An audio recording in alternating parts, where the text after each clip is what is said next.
So, this is now 3 of 3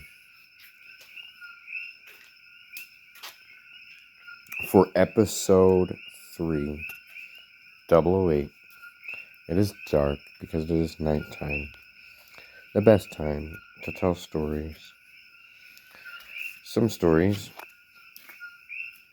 are for kids, and you can tell during the day. But no, this part of the story is not a kid's story. Because, let's see, you have, so like I've said before, videos are completely unedited. May pause and continue recording. But really, I try to not even do that. Sometimes I have to. I'm a parent and I need to stop the story and speak to my children.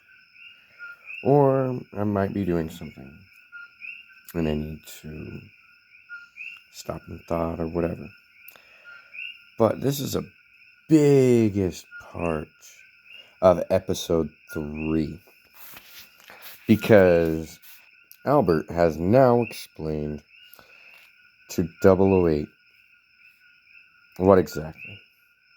Well, Albert continues saying, so this, I'm sad to say, is a small nuclear ordinance, as we call it. In my time, Albert continues. So, in my time, in 2030, it still would do catastrophic damage. We've just made bigger ones. Simply. We've just made them bigger. Bigger, better, faster, stronger, hypersonic, or whatever. All of these terms are just gibberish to you anyway, so why explain them? Let's move forward. So, we're at Midway. We stopped here because I do not want to create a portal anywhere near Japan. It would compromise our mission. So, what you're going to do is now is the time where you need to take over the steering wheel. I got as close as I can to our mission, 008. And really, all you need to do is push the little red button and fly really freaking fast. And just keep flying and flying and flying until you get back to London.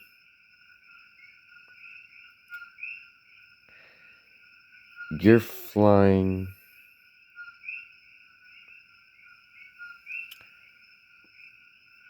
and you're going to be approaching from Midway. You're going to be going northeast, northwest.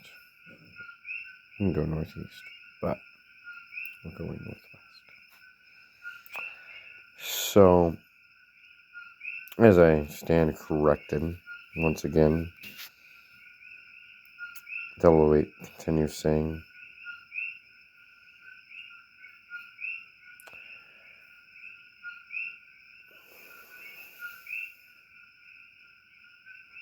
I just push what button? 008 just wants to know which button. You see the one below, right below it says do not press. And there's another one that says, well, it doesn't say anything. It's green. It's a green button.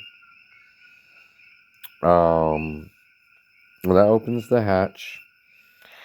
And pretty much I will let you know when we're within range. And then you're going to use my advanced missile targeting system. And you just go ahead and you collect the target that I'm going to tell you once we get there. And then it's going to cause catastrophic damage. So before we take off, just be prepared, because that white blast of light from that teleportation was small. And if you don't get out of there fast enough,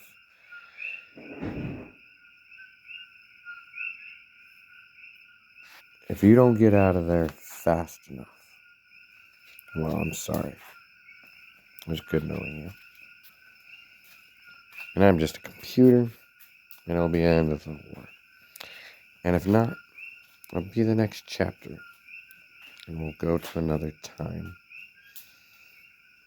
Another time, another place, another story in another face, another mission with you. Because World War II will be over, and why do you need to be here anymore? We have more missions to conjure. More.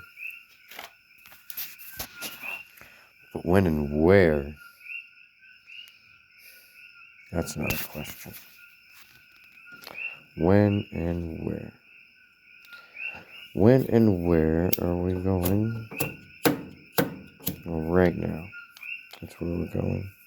We're going right now. You need to start flying. Okay, Albert. Setting destination.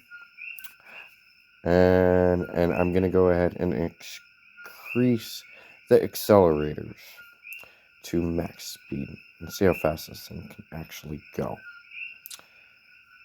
Albert responds, "You'd be surprised, but maybe not." Now the banter just keeps going back and forth as they're just talking about nothing really important. Nothing really important about the mission at all. So really, the narrator's turn to tell the story and take a break from character. These two seem to be building quite the friendship. And it's about a 5-minute flight to their destination, because they're moving about Mach 9 or 10, somewhere in there. Right over the ocean, making their own waves. And starting to ascend high, high, high above. High they fly, higher and higher in elevation, up into the upper stratosphere. Well over 40,000 feet. Kind of like an airplane. And your commercial airplane way well above what it flies at. Now,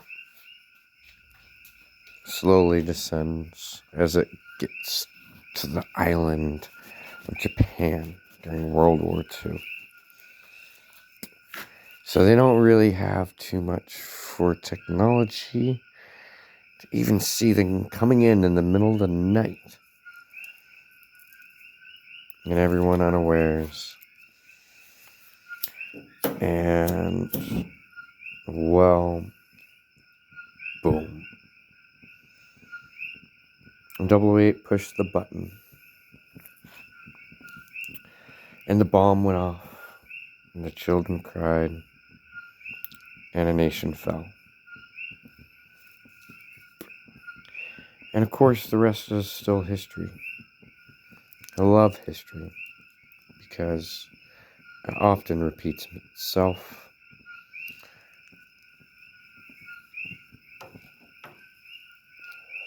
But the saddest part about the story, I will tell you, is that country was not the same. I'm not going to try and be graphic about it because nuclear bombs are just graphic in nature. But some children were born without faces or limbs for years, like well over 20 years. And they still have problems with nuclear leaks. Almost like a curse because of what their history is. Good thing we have military bases, the United States, in Okinawa. So there's peace treaties and collaboration, and of course some airmen with broomsticks and an airplane got credit for launching a B-52 off a aircraft carrier and successfully crashing it into the ocean and using it as a boat. And then the story was all over the news that the aircraft didn't crash and it dropped the bomb. Because nobody would believe anything at all. And no reason to tell anybody because it wasn't even the United States that won the war. But of course, they stand for freedom and democracy and were allowed to win. Because 008 likes what they stand for.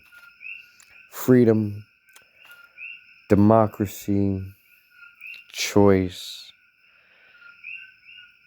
the choice to choose to be happy, a choice to choose to work or not.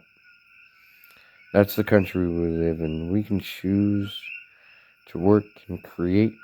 We can choose to sit on our butt and have everything we deserve, which is nothing, and be hungry. So,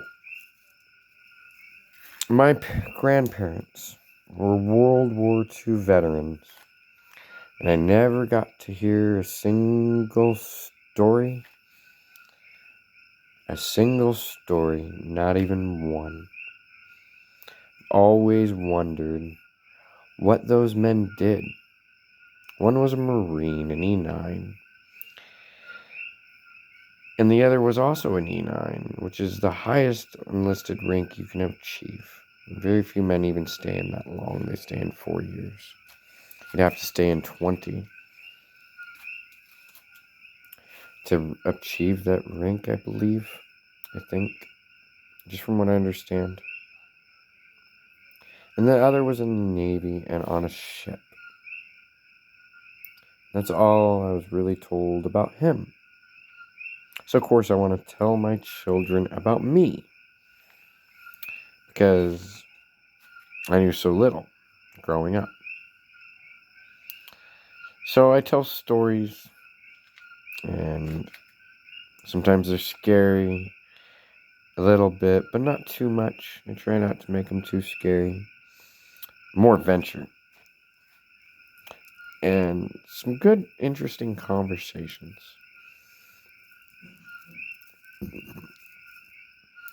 And the funniest part about this whole show was my son's part in it.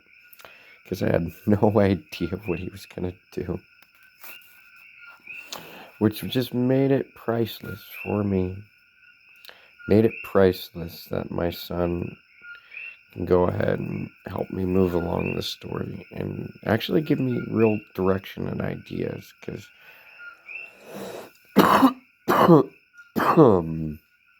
like I said,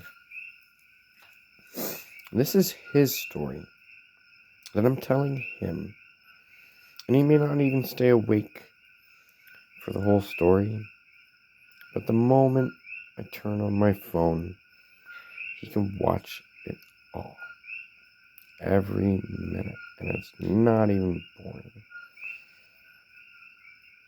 So, every minute I record right now is worth it.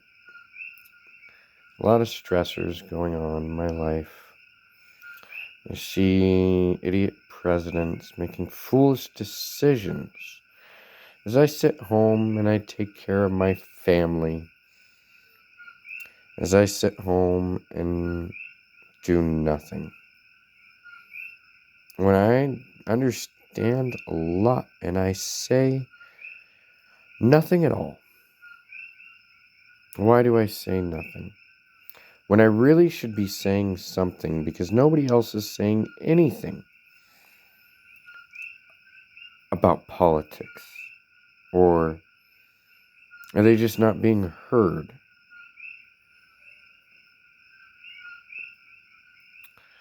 I wish the people can be heard, and this is why I declare I'm running for president, and I don't care if I win. I just want America. I want America to win. Is that so bad? Is that so bad that I want America to win? Not for any other reason than so we all get along. Maybe have a space race one day. Maybe I can make an episode about it. Or maybe I won't. Because who knows what tomorrow holds. Tomorrow, I could be on a plane. Tomorrow, I could be on a boat. Or tomorrow, I could be right here at home doing what I was yesterday, more likely than not. But the future, I will say, is not written in stone. And it never will be. And it never has. And our Constitution was written on paper. It should have been written in stone. Because the rights God gave us may have been written in stone. It would take a long time to write in stone if everyone wrote at least their rights in stone. They'd know them. And know that stone pretty freaking well. Just sit here and smoke my marijuana. Get to know your rights. Go ahead and start a bunch of conversations online. And I stopped responding, which is really funny. But people keep letting me stir this pot.